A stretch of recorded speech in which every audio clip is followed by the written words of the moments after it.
Shalom para sahabat Narwastu, salam sehat. Ini adalah podcast majalah Narwastu edisi khusus. Ya, pada saat ini saya bersama 3 orang wartawan senior, 3 pimpinan media Kristiani. Mereka juga adalah pengurus dari Perkumpulan Wartawan Media Kristian Indonesia yang sering disebut Perwamki. Bersama saya saat ini ada Bapak Stefano Margianto, pemimpin redaksi victoriousnews.com. Lalu yang kedua, Bapak David Pasaribu, pemimpin redaksi majalah Reformasi. Yang ketiga, Bapak Agus Panjaitan, pemimpin redaksi majalah Spektrum.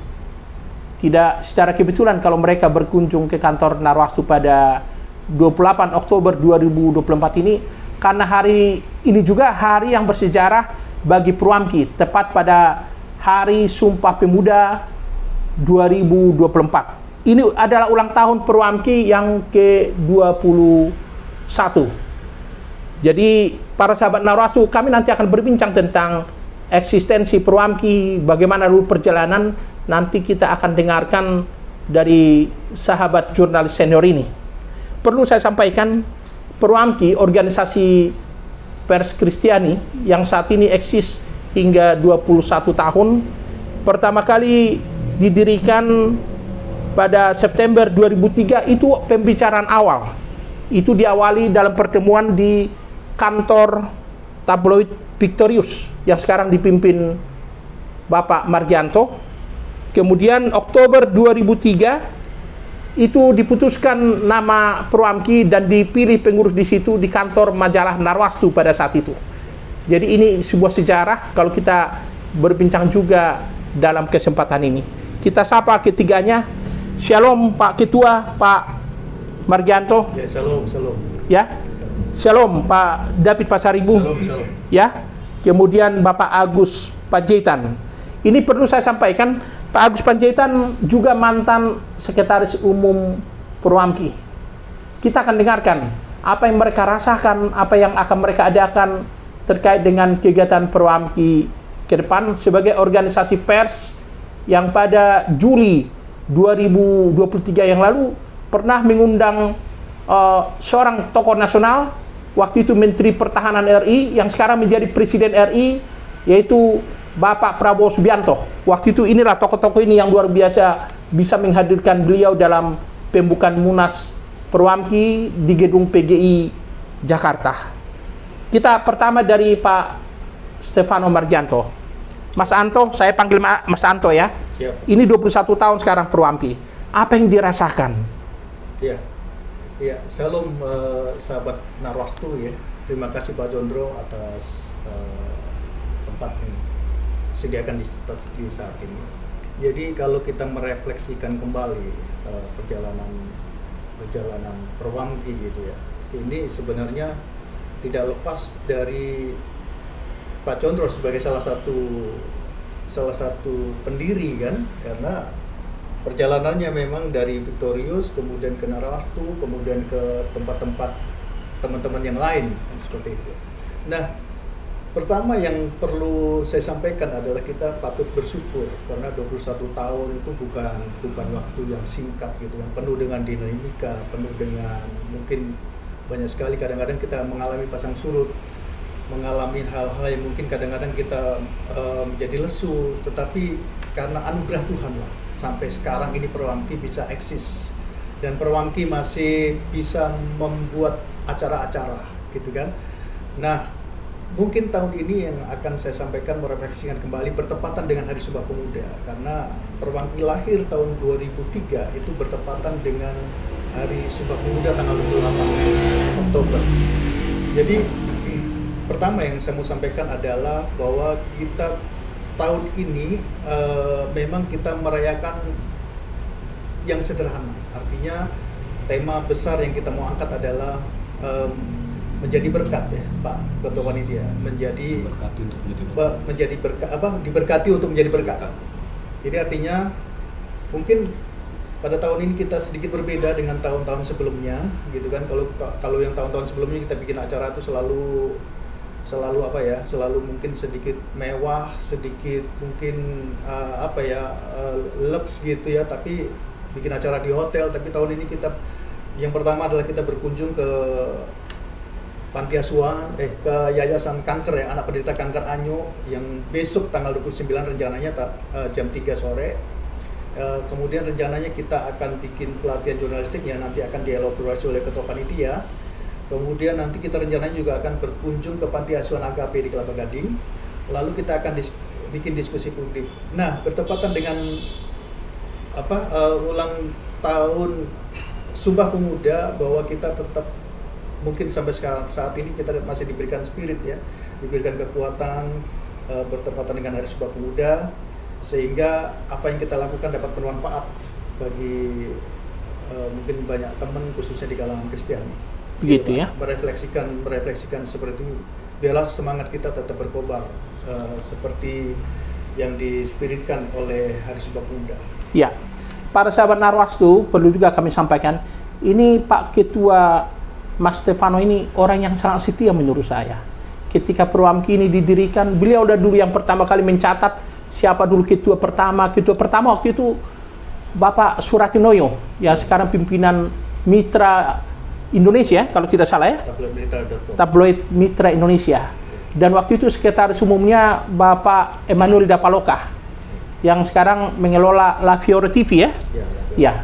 Dan banyak lagi teman-teman waktu itu yang ikut mendirikan, termasuk Bapak Peter Tarigan. Bapak Peter Tarigan itu sekarang komisaris pindad beliau. Luar biasa. Ada beberapa lagi teman kami yang sekarang pengusaha percetakan, Bapak Celestino Reda, ya, kami sapa beliau melalui tayangan ini.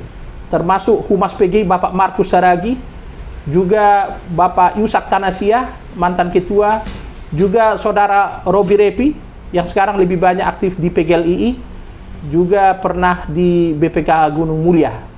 Juga ada beberapa teman lainnya seperti Bapak Sabta, Bapak Pendeta Dr. Sabta Siagian, yang pernah mendapat penghargaan dari Kepala Staf Angkatan Darat sebagai penulis terbaik, penulis tentang menghalau radikalisme dan terorisme dengan ideologi Pancasila. Sekarang ke Pak David Pasaribu. Waktu itu Bapak Ketua Panitia Munas 2023 ya, waktu itu menghadirkan seorang tokoh nasional. Sampai banyak orang terkaget-kaget, Prabowo datang juga ternyata ke acara Perwamki. Mungkin bisa diceritakan bagaimana waktu itu persiapannya dan apa yang mau disampaikan ke Presiden ke-8 RI ini. Silakan. Ya, memang saat itu kami mengundang Bapak Prabowo itu sebagai Menteri Pertahanan, dan saat itu memang beliau sudah digadang-gadang untuk menjadi salah satu presiden, dan saat itu memang suatu ya kebanggaan bagi kami lah, bagaimana seorang Prabowo bisa datang ke acara Perwamki, dan kebanggaan juga bagi kami bahwa saat itu Bapak Prabowo juga, kami juga tidak tahu seperti apa peringkatnya, kan banyak orang mengundang seseorang karena sudah melihat tingkat surveinya sudah tinggi, tapi kami mengundang saat itu sama sekali ya Pak Ketua ya, kita tidak tahu bagaimana surveinya, dan benar-benar murni. Dan suatu kehormatan saat itu saya sebagai Ketua Panitia bisa menjalankan amanah ini, dan Bapak Prabowo beserta timnya datang, dan juga semua berjalan baik, dan puji Tuhan lagi beliau terpilih menjadi presiden kita Pak. Jadi duanya manjur, dua kita ya. Ya, dua kita manjur. Apa yang mau disampaikan kepada Pak Prabowo atau timnya dan yang mungkin menyaksikan tayangan channel YouTube kita ini? Oh tentu. Pertama-tama kami mengucapkan terima kasih dan selamat kepada Bapak Prabowo yang telah resmi menjadi Presiden Republik Indonesia, dan dengan suara yang signifikan dari pemilih Republik Indonesia tentunya, dan kami berharap Bapak bisa menjalankan amanah ini dengan baik. Dan sebagai yang pernah mendatangkan Bapak di acara, kami juga ingin mengingatkan kembali janji Bapak akan membawa kami ke kemana satu? Hambalang. Mau mengundang ke Hambalang. Hingga saat ini belum menjadi kenyataan, dan kami juga berharap agar Pak Prabowo tidak melupakan Perwangki setelah menjadi presiden tentunya. Sekali lagi selamat kepada Bapak, dan suatu kehormatan dari Perwangki bisa mengundang Bapak tentunya. Ya, baik Pak David, kita Ketua Panitia Ulang Tahun Perwangki ke-21 Bapak Agus Panjaitan. Beliau ini juga para sahabat Naratu mantan caleg DPR RI dari PSI. PSI kita tahu juga pendukung Prabowo Gibran. Tapi saya tidak mau menyinggung itu. Yang mau saya tanyakan, apa rencana kegiatan ulang tahun Perwangki ini, Pak Agus? Barangkali bisa di-sharekan ke para sahabat Narwastu. Ya, kita sudah masuki usia 21 tahun itu merupakan suatu berkat yang luar biasa. Saya berpikirnya begitu, berkat yang luar biasa. Oleh karenanya, yuk kita menjadi berkat buat orang lain. Makanya ulang tahun kali ini kita mau berbagi lah. Artinya kita nggak mau bikin acara yang mewah, biasanya di hotel atau di restoran itu. Ini kita bikin di rumah singgah anak penderita kanker. Jadi rumah singgah Anyo namanya. Jadi kita nanti rayakannya di sana bersama anak-anak itu. Kita undang Ketua Umum PGI hadir juga, dan Pak Gomar Gultom sudah bersedia untuk hadir bersama kami. Paling ya kami 20 orang lah maksimal yang hadir nanti bikin acara di situ. Besok tanggal 29. Nah, tadinya harusnya hari ini, tapi karena Pak Gomarnya berhalangan sehingga dia minta waktu besok gitu. Kita sesuaikan dengan waktunya dia. Itu yang pertama. Yang kedua, kita juga mau berbagi berkat yang Tuhan kasih, yaitu apa? Kemampuan kita dalam hal jurnalistik. Nah, kita mau bikin pelatihan jurnalistik. Tadinya mau di Jakarta bekerja sama dengan salah satu SMA negeri, dan memang sudah pernah dengan SMA negeri ini kita membuat pelatihan. Tapi kali ini kita berpikir, wah kita kan bakal hadir juga di sidang raya PGI ya di Tanah Toraja. Nah, kita juga mau berbagi dengan siswa-siswi di sana Tanah Toraja dan juga pemuda-pemuda gereja di sana. Kita akan bikin pelatihan jurnalistik di sana. Dan memang waktu sidang raya PGI sebelumnya juga di Waingapu, NTT kita bikin juga. Bahkan ada spanduk kita pinggir jalan terbesar, Perwangki, berbagi gitu. Jadi selain itu juga kita mau bikin diskusi publik. Judulnya mencari kepala daerah satu visi menuju Indonesia Emas 2045. Kita pengen gitu ada keselarasan satu visi antara pemerintah daerah dengan pemerintah pusat, supaya dalam mencapai Indonesia 2045 ini lebih mudah lah gitu ya, karena satu visi gitu ya. Karena kita tahu kan ini berkaitan dengan otonomi daerah. Kalau kemarin aja ya kita lihat bagaimana pemerintah DKI Jakarta itu tidak selaras, tidak nyambung dengan baik, nggak ada hubungan komunikasi baik dengan pemerintah pusat. Ketika Pak Jokowi presiden, gubernurnya Anies itu bahkan sering sekali Jakarta itu seperti nggak nganggap pusat gitu ya, bahkan bertentangan programnya. Nah, kita pengen lihat diskusi ini, kita karena pilkada serentak ya, kalau bisa yang terpilih itu yang punya satu visi lah gitu. Jadi supaya nggak ada pertentangan gitu kan, yang kepala daerah ini berusaha merecoki program atau kebijakan pusat gitu ya. Nah, kita mau ini selaras gitu. Pada intinya Perwangki selalu berpikir objektif ya, jangan dipikir kita berpihak ke sana atau ke sini, enggak. Mana yang menurut kita baik ya kita dukung gitu ya. Jadi bukan berarti juga waktu kemarin kami mengundang Prabowo sebagai Menhan, dan memang saat itu dia sudah capres gitu, dan memang elektabilitasnya itu masih kalah lah dengan calon yang lain waktu itu ya. Dikaitkan dengan saya yang caleg PSI, enggak. Ini memang udah kesepakatan kita bersama, bukan karena saya orang PSI selalu saya kita undang Prabowo, enggak gitu. Dan kita memang sengaja bikinnya di PGI gitu ya. Kenapa kita bikin di PGI gitu ya? Ya supaya kan mungkin tokoh nasional politik yang belum pernah ke PGI Prabowo ya, calon presiden ya. Makanya kita pikir ya kalau bisa dia tahu lah gitu, dia datang lah ke PGI gitu ya. Walaupun berikutnya akhirnya Pak Prabowo kan datang kedua kali kan ke PGI dibawa oleh Pak Marwarar ya, Bang Marwarar Sirait ya. Tapi kita lah yang pertama sekali membawa Pak Prabowo tuh ke PGI. Ada rasa bangga juga ya kita ya, karena kita berpikir saat itu Pilpres 2014, 2019 ya, Pak Prabowo itu seakan-akan dapat tik karena melihat perolehan suara dia di kantong-kantong Kristen itu kan kalah ya. Seolah-olah dia nggak diterima di kalangan Kristen gitu kan. Apalagi waktu Pilpres 2019 gitu ya. Bagaimana gencarnya gitu ya. Kelompok ini mendukung beliau, makanya kita undang beliau supaya menetralisir itu. Artinya supaya orang Kristen pun harus bisa melihat secara objektif lah.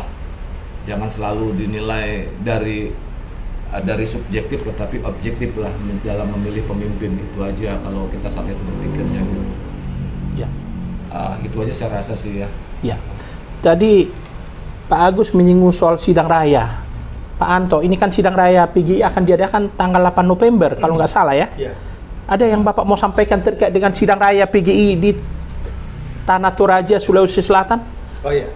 Ya, terkait dengan sidang raya, yang pertama yang saya mau sampaikan adalah saya ucapkan selamat kepada para peserta ya, yang para pendeta, peninjau mungkin, hamba-hamba Tuhan dari yang di bawah naungan anggota PGI gitu.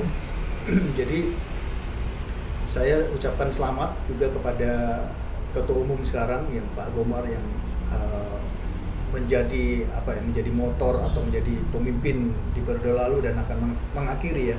Tahun ini akan ada agenda besar pergantian kepemimpinan mungkin. Tapi yang paling penting adalah siapapun nanti yang terpilih sebagai Ketua Umum di sidang raya ke-18 di Tanah Toraja ini, siapapun nanti yang terpilih menjadi Ketua Umum PGI, kami Perwamki tetap menjadi mitra strategis.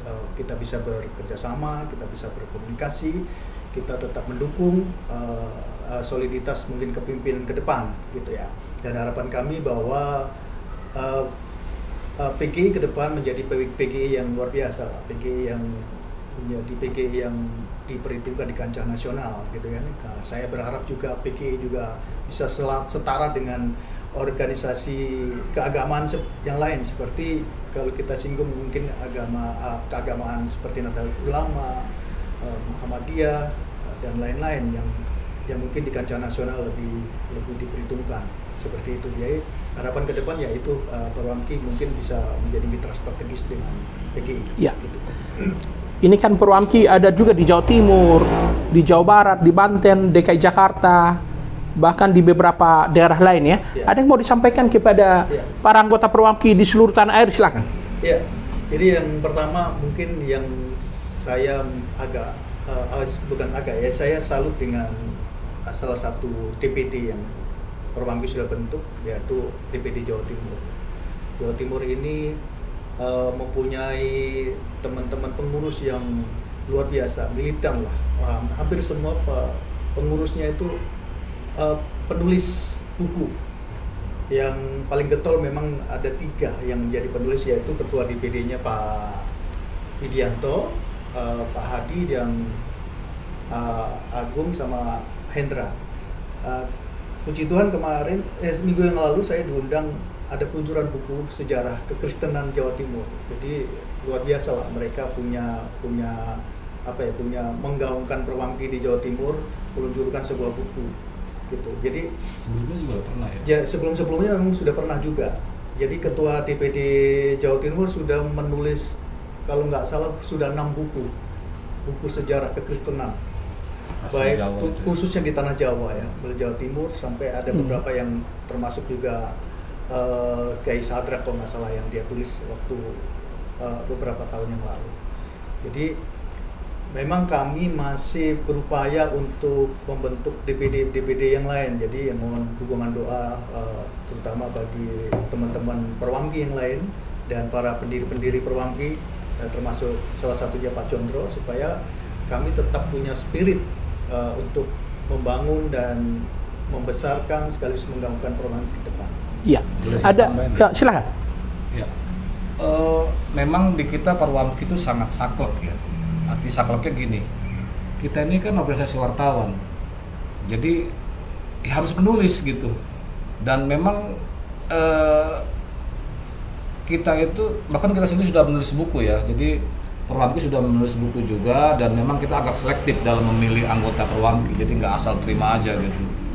Jadi dia harus benar-benar kita lihat memang bisa menulis, karena malu juga ya kalau sampai ngaku wartawan tapi nggak bisa nulis gitu ya. Apalagi kalau bikin beritanya di Facebook gitu kan, ini kan nggak malu-maluin gitu ya.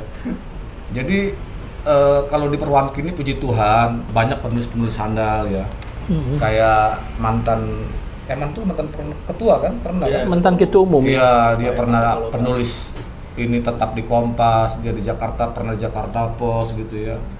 Dan kayak saya juga, saya pernah di pimpinan di Harian Umum Nasional gitu. Artinya kayak di Jawa Timur kan, Jawa Timur ya, nulis buku gitu sejarah Kristenan. Ini kan sesuatu hal yang luar biasa ya. Kayak Pak Condro sendiri pernah dapat penghargaan dari Dewan Pers apa PWI? Majelis Pers Indonesia. Majelis Pers Indonesia. Artinya apa? Kepawaian menulis anggota Perwamki udah teruji lah gitu ya. Jadi kita juga kalau diundang liputan apa tuh pasti nulis. Kalau nggak nulis kita tegur itu, nggak bakal kita ajak lagi gitu kalau nggak nulis gitu. Dan penulisan dia biasanya kita nilai gitu. Oh kamu kurang ini ya. Kita saling membangun lah gitu. Makanya kita punya keberanian kalau ketika kita bikin pelatihan jurnalistik, dan kita juga pernah rencana ya Pak Ketua mau bikin pelatihan jurnalistik untuk diri kita ya, untuk anggota kita. Kerjasama sama Dewan Pers, artinya peningkatan lah. Jadi terkait dengan UKSW juga itu ya gitu. Uji kompetensi juga. Tapi memang belum terlaksana, doakan, mohon doanya, dan kalau bisa dibantu dukungan, karena itu semua perlu dana ya. Iyalah gitu. Iya. Satu lagi Pak Anto, ada yang mau disampaikan kepada pimpinan gereja di Indonesia, apalagi kita akan mengikuti pilkada serentak 27 November 2024 ini. Silakan. Ya, kepada mungkin seluruh pimpinan gereja ya, hamba-hamba Tuhan, ketua sinode, pendeta, penginjil, para misionari mungkin ya. Ini kan tahun ini adalah tahun pilkada serentak, pemilihan kepala daerah serentak di seluruh Indonesia. Kalau nggak salah KPU telah menetapkan ada 37 provinsi dan 508 kabupaten kota yang akan melakukan pilkada serentak di seluruh Indonesia. Jadi yang pertama yang saya mau sampaikan adalah mari kepada para pimpinan gereja hamba Tuhan, kita sama-sama memberikan suasana sejuk gitu ya, apalagi dalam momen kampanye, supaya kehidupan kita ke depan khususnya kerukunan beragama ini menjadi sejuk dan tidak terjadi. Jadi sampaikanlah suara kenabian kepada umat, dan yang paling penting adalah pilih calon-calon itu sesuai dengan hati nurani kita. Jangan memaksakan kehendak, harus pilih A, harus pilih B. Kan firman Tuhan juga katakan siapapun nanti yang terpilih itu adalah wakilnya Tuhan.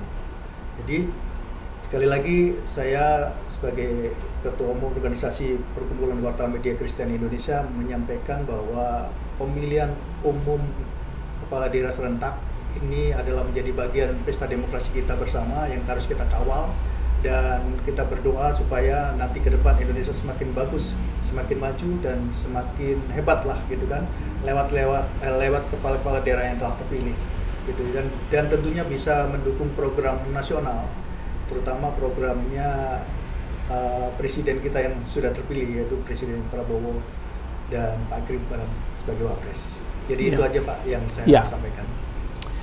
Mas Anto, Pak David, Pak Agus, terima kasih. Ini para sahabat Narwastu, ini jurnalis-jurnalis hebat. Banyak hal yang mereka sudah lakukan untuk Perwamki. Mereka menggelorakan semangat kerukunan, kedamaian untuk bangsa ini. Mereka juga terus berupaya memberikan pencerahan, pencerdasan, memberikan literasi kepada publik. Itulah tugas wartawan, menjadi motivator bagi banyak orang. Kiranya Perwamki di hari ulang tahunnya ke-21 pada 28 Oktober 2024 ini semakin jaya, terus diberkati Tuhan. Juga para pengurus dan anggota Perwamki dimanapun saat ini berada, selalu sehat, semangat, dan terus menggelorakan semangat membangun bangsa di era kepemimpinan Bapak Prabowo Subianto dan Gibran Rakabuming. Akhirnya kami undur diri. Shalom, salam sehat, salam kasih Narwastu, dan salam Pancasila. Tuhan memberkati Indonesia.